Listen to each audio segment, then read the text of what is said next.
Sa unang tingin, aakalain mong ordinaryong bakal lang ang mga yan.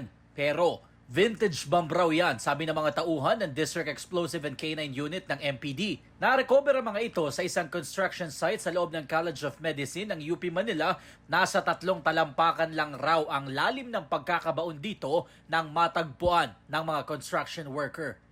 Nabuhukay sila para sa construction ng new septic tank ng UP College of Medicine building. Immediately, nag-proceed po kami doon to recover or to conduct render safe procedure doon sa sinasabing mga vintage bomb.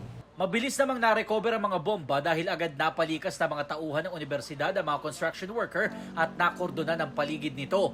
Bukod sa 2 vintage bomb, mayroon ding nakuha na isang Japanese grenade. Sabi ng mga otoridad, kung napasobra ang paghukay dito, posibleng matrigger at sumabog ang mga bomba. Ang lawak ng casualty radius, posibleng umabot raw ng mahigit 16 meters o hanggang sa bahagi ng Taft Avenue. Delikado pa rin kasi hindi naman ibig sabihin na natatagpuan natin na in corroded condition siya, kalawang, wala na siyang explosive filler sa loob. Meron pa rin po yon. Nakatakda namang dalhin sa Tarlac ang mga bomba kung saan ide-detonate o pasasabugin ang mga ito.